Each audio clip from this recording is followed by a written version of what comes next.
Hi everybody, thanks for clicking on this video. Welcome to the beginning of my savings, budgeting, and YouTube journey. I am here to represent the hardworking, low-income single parents. On this channel, I am experimenting with different budgeting styles, savings goals, and sharing the strategies I learn as I go. So if that sounds interesting at all to you, please go ahead and click the like button and subscribe to follow my journey. Okay, so I'm going to jump right into it today. First of all, just so I can get it off my chest, this has been a tough week for me. I had to leave work on Friday because I found out that one of my younger family members was missing. And then yesterday, July 4th, we were on our way to get fireworks and we got into a car accident. So there's that. It was just me and my daughter, and we are safe and sound. We don't have any major injuries, so I'm happy about that. So the car is in bad shape, of course. It was not our fault at all. Someone kind of just lost control on the highway and ran right into us, and thankfully I was able to swerve out of the way just in time.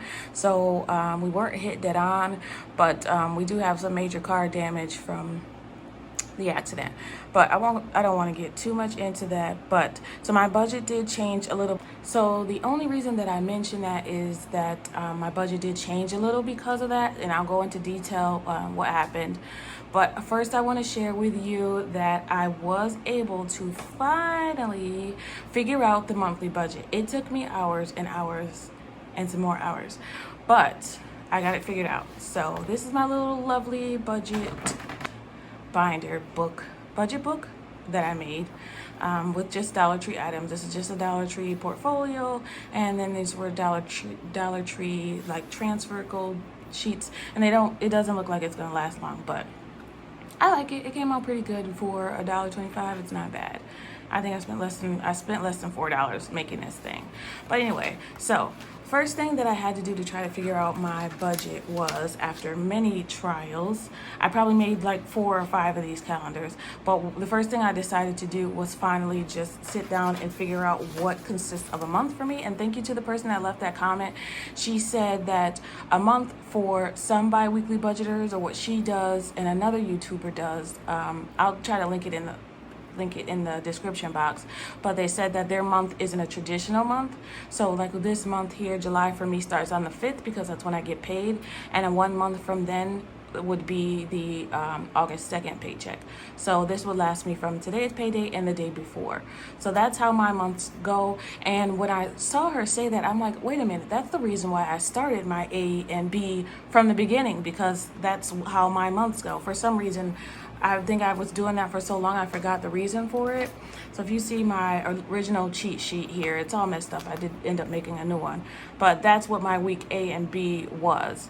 And what happens is, through the months over the years, they don't always end up in the same month. So A and B doesn't always end up in the same month. So we just know how the calendar works when it, just how the calendar works. They don't always end up in the same month. So the bills sometimes are paid at the end of one month and the beginning of another. So I made myself a cheat sheet for that. This is older, by the way. Things have changed. I'll show you that. But anyway, this is my monthly breakdown cheat sheet of how my months will work based on the paydays. So this is my paycheck A and paycheck B. I moved some things around so that would work out again, because initially the July 5th check should have been B. But I moved some things around, and I'll show you that on my next updated cheat sheet. So a lot of things had to change to get this to work out, but it did work out. So I'm very happy about that. So we do have a monthly budget that I can show you now. So now I can use the sheets that I created. So what I also did was I had to make I watched a couple of the Budget Mom videos, which I love, so go check her out if you have not already. She's been around in the game for a long time. One of the originals, but I learned a lot from her. So what she does is she says to look at 2 months at the same time, which really helps me out a lot to figure out. What I think was throwing me off is August, because there are 3 paychecks in August. I kind of got lost. I had no idea what to do with extra money, which is pretty sad. But anyway, I figured it out. So I'll show you July 1st how I figured that out. I'm gonna put this to the side. The best thing that I did was to just go throughout the months and put in A and B and make sure that everything that I want to pay in each of the categories, each of the pay periods, fell into the same pay period. Because what happened before was, in my A pay period, credit card was due in the next one. So I would have to keep it in my bank account and just make sure to remember not to spend that money that was for the credit card, or like usual, pay it on payday. But it still could get confusing. So in order for you guys and for myself, for the sake of ease, I changed some things around and I made sure that credit card became a part of my B pay period. So I broke the pay periods down. So you'll see A here is from, I made myself a cheat sheet here in the corner so that I can look quickly instead of having to look at that one. July 5th through July 18th is the A pay period. So I got paid on the 5th, I'll get paid again on the 19th. So A's pay period ends on the 18th. So I also wrote down all the bills due within the month and highlighted the pay periods. So B is highlighted in orange there, and pink is A's highlighted, okay? And I just scratched out the others because those bills were already paid, so I don't want to confuse myself. I just scratch it off even though it's still part of July. So then I'll continue to do that throughout the months. And here the month I wrote that it goes from July 5th through August 1st. So that means the bills for the entire month will be paid within this month. And again, over time, this might change where A might be at, it just might change down the line. So keeping them labeled A and B really helps out. It's just an easy way to reference what bills are due when. So, and then I went ahead also and highlighted the entire month in yellow, and then next month I did it in blue because again, they might overlap down the line, and you'll see on my cheat sheet that some later on down the line it does. Like for example, I'll show you August goes all the way into September 12th, and then September goes all the way through to October 10th. So I wanted to make sure I highlighted it so that I know the differences between the months, so that when I do my monthly budget, I don't get confused.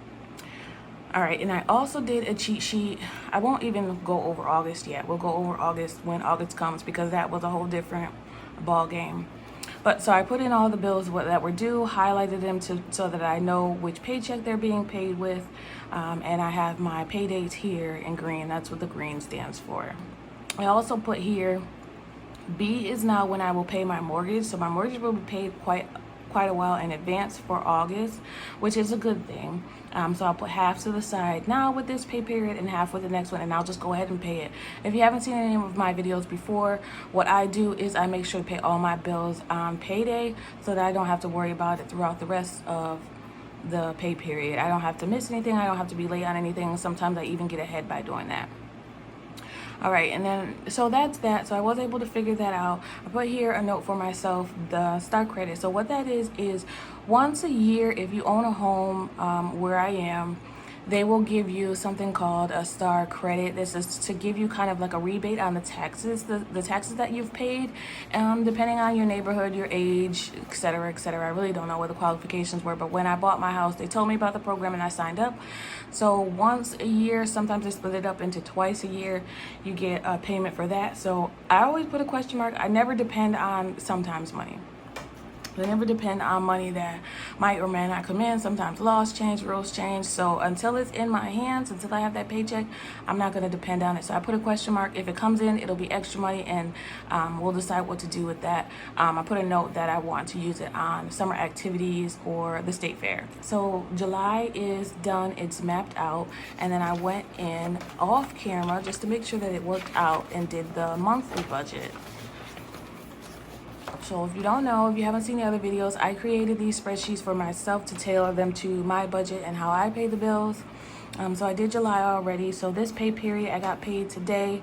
Normally I would have done this in advance, but because of the week that I had and because of how long it took me to figure out how to do a monthly budget, this is my first time doing a whole month. Usually I just do it bi-weekly, but I wanted to try this, something different, and I did, just to see if there's anything unexpected comes up, I can budget for it. And I do have something unexpected that I realized I did not put in there. That just came up today, but we'll figure that out. So I put here the fixed expenses here. You'll see mortgage, car insurance, internet, Amazon, all the things that I have on my cheat sheet. And I put the due dates, I put the amount due, and then as I pay them off, which will be today except for mortgage. Mortgage just stays in there until I'm ready to pay it with the next pay period because only half goes in. But this is the month, so I had to keep reminding myself that this is for the month. So instead of using the cheat sheet like I usually would, and I'll still go based off my old one for now, Usually I would put half. I would just put the $4.30, blah, blah, blah. But since I'm doing it for the whole month, I had to keep reminding myself, oh, I have to double whatever I usually pay. All right, so that's that there. One unexpected expenses, car insurance is usually $110, but it was $120 because it's time for my renewal. So that one, they usually put a little bit more in there. So I put a -10 there because I'm usually budgeting $110. I just made sure to have enough in there this time. And then I just wrote everything out, totaled it. I was very happy to see my totals all together. One thing I realized that I forgot to do is at the bottom, there's nothing for me to total out my income minus my expenses. So that's something that I have to add. As I go, I am taking note of things that I need to change in this spreadsheet. I feel like it's going to take a couple months for me to get used to it. And I'm happy to hear that when I watched the Budget Mom videos, she did say that sometimes it takes a few months for you to really get solid on your budget. Mine is changing pretty frequently because I'm trying to figure it out. So a lot of my videos, you'll see that things do change. I am trying different strategies as I go, just to show you that nothing is perfect. Things change all the time, especially when you're first starting. So be okay with that. It will change, and that's okay. This is supposed to be tailored to you, not anybody else. You can get tips from us here on YouTube, but ultimately, once you tweak some things, you want it to be perfect for you. Your priorities might be different from everyone else's, and that's perfectly fine as long as it works for you. The point is for it to work for you. Okay, and I put my savings accounts. I didn't put these separately because my car note, as I have explained before, I have my car note as kind of a savings account. It goes into a separate checking account. I do have 5 total accounts. I have 2 checking accounts. No, sorry. I have 2 savings accounts and 3 checking accounts between 2 banks. My car note, what I do is I put a lump sum in when I get my taxes, and I have that taken out every month so that I don't have to worry about that extra bill. And I just save the taxes throughout the year. But because the car note does come out of that every month, that note fluctuates, and when I tried to do this originally, it just threw me off. So I'm just lumping it all into one. My savings, what it used to be, is $200 taken out every month. Every 2 weeks. So it would have been $400, but I've recently changed that. I will show you that as well, just so that I can have more money throughout the week.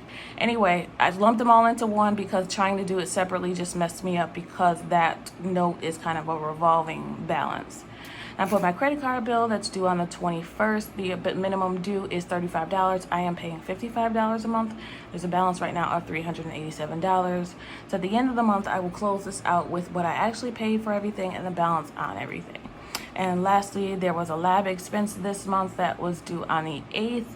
Actually, I have not paid that. I keep saying I will. I'm going to make sure I pay that today, and that will be paid with my flex spending account. And I was thinking about it. Hopefully that will be okay. I think it will. It covers the flex spending health account is something that you can have taken out of your check automatically, and it will pay for certain health-related expenses. So I have a little bit left on that. There will be more, but I had a dental expense that it paid for, which I'm glad I did have that money taken out in advance. Because I didn't have to worry about paying that suddenly out of pocket. So if you have one of those at your job, do think about contributing to that, because health things do come up all the time. Now you can even pay for things like over-the-counter medicine. You can pay for feminine hygiene, sunscreen. Lots of things have been added to what is eligible to be paid for with that. And then I put my income there. I'll go over my bi-weekly as well. So the plan is to do the monthly and then 2 bi-weekly. So there's A, and then there is B. So B, I haven't been paid yet, so I'll do that before. Normally what I'll do is I will show you guys a monthly projected budget well before the month is over, maybe about a week before the average month is over, and then I'll show you my bi-weekly once I find out how much that paycheck will be. So I just want to show you the month for now that I did finally figure it out. So let me show you this again. So this is my cheat sheet. So it shows the month for each. Again, they do change a little bit. Sometimes they start closer to the middle of the month or a week in, not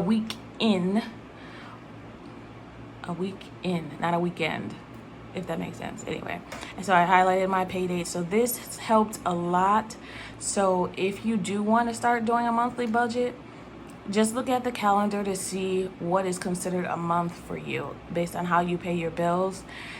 4 weeks, of course. And you want to go from the day of your payday to the day before your next payday, because that's when you want to have all the bills paid within, the bills that are due within that week. So let me just show you the cheat sheet that I changed to. So instead of these amounts, I changed some things around to be able to work with a monthly budget. So some of the amounts have changed. What I could control, I changed. So what I do control right now is utilities, since I'm paying a bit more. What I noticed in my last cheat sheet was that I was paying $200 for my utilities per month, so I was paying more than what's due.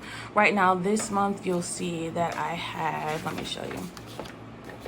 The utilities this month was only $48, just because of, the weather and the usage.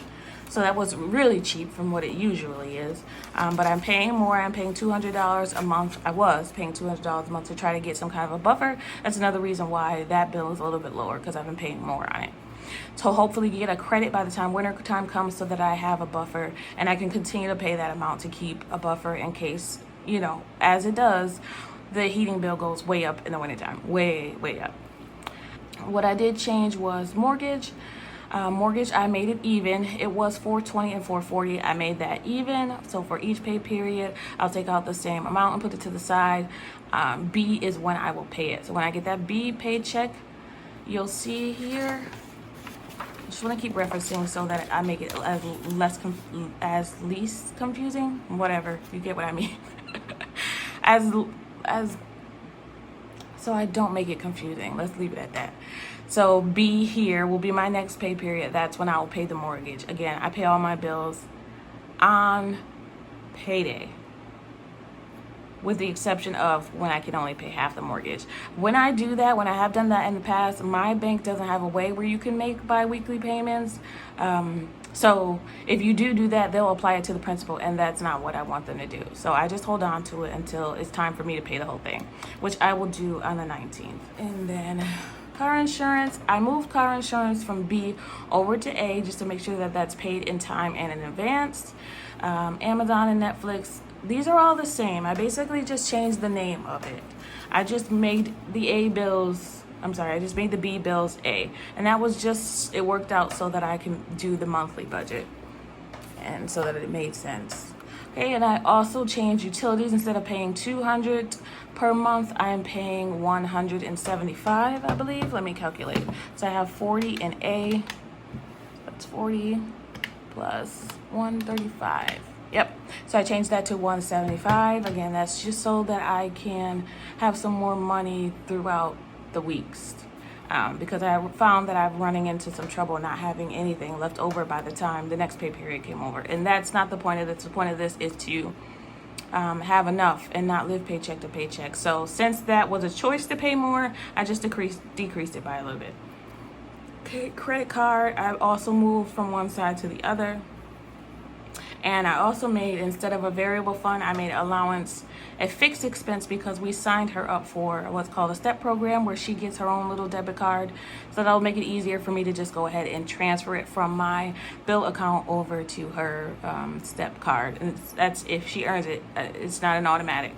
So if she does not earn it, that money will come out of the bank and go into a sinking fund. Savings, I also decreased. Instead of my normal $200, I decreased it by $25, and that came from my main savings account. So I was putting $125 in the main, $25 in the car note, and $50 in her savings account, but I changed the main down to $100 so that I can have an extra $25 in my variable weekly funds.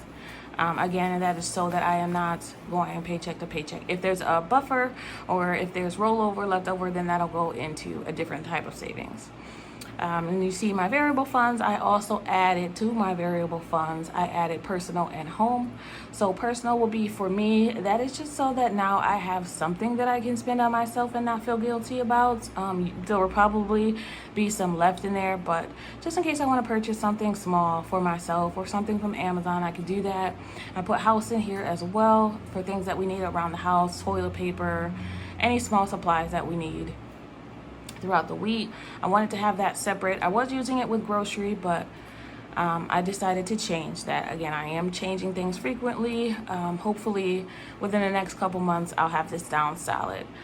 Gas is the same, entertainment is the same. Dining out, I increased that by $10.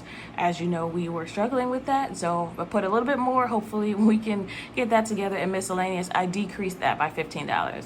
So just some funds were moved around. So instead of the normal $400 that I was using for variable funds, I will now have $425. So since we pulled a few dollars from the other accounts, I was able to make that $425. My bi-weekly breakdown, this is again just a cheat sheet of what I average. I always average about at least $1,300. It's usually more than that, but it's never less. So I always recommend going through your last 6 months, 12 months to see maybe what your lowest average was and using that to budget with, so that no matter what, whether you have extra, that's great, but you'll never have less than that minimum amount. And if you budget off of that, you'll be good to go. You'll know that at least your fixed expenses, your savings are good to go. Variable funds can always be changed if something unexpected comes out. Like I could always borrow from dining out and entertainment. Those are kind of flexible. If I need to go without those for a couple weeks, fine. You know, what matters is the bills and the fixed expenses the most. That is my monthly budget breakdown. I'm very happy that I was able to finally figure that out, because now I can see at a glance what I'm spending over the month. So like I did say, I do need to close out here and make some kind of totals. The next thing that I have besides the bi-weekly pay period budget sheets is my sinking funds. So I'll go over that in the bi-weekly budget video. And then I have my bank withdrawal. I just want to show you the sheets that I've made. And then I have a closeout. So this I did fix. Let me show you. That one just didn't come out right. But this has got changed totally, actually. The other one that I had wasn't exactly like this. I just tweaked a few things. I can't even remember exactly what I tweaked. But this is the new closeout sheet at the end of the month. I will do that. So when I create the totals for, you know, that subtracts here, when I, oh Lord, here on this page, when I finally create a total so I can subtract my expenses from my income and see what my balance is, then I can create something on here that shows that. So this needs some tweaking. There's still some things that I'm working on, but that's good. So I can see July and August at a glance. So we'll go over August in August, but I did want to just go ahead and make sure that I had extra funds in my bi-weekly. I wanted to make sure that in August I did actually have some extra funds, and I had to write those all out. I kind of actually wrote out checks all the way to like October to make sure that that was actually extra funds and I wasn't going to be missing a bill. So you'll see I also broke down July A and B. Okay, so that is all I wanted to show you for my monthly budget. So yay, confetti. We finally figured out the monthly budget. So I just wanted to show you guys that quickly. And then I'll come back and I'll do my bi-weekly budget and my cash stuffing for you guys. So thank you so much for spending time with me today. As always, I really appreciate it. I am trying to get to 1,000 subscribers. So if you can help me with that, I would really appreciate it. I want to get to that goal by 90 days. If I can, you know, if I can't, that's okay. I'm going to keep going. I'm still going to show you guys all of the business that happened. But as always, thank you so much. I want you all to have a great day. Always remember that it's about progress and not about perfection. Thank you, everybody. Happy saving. Bye.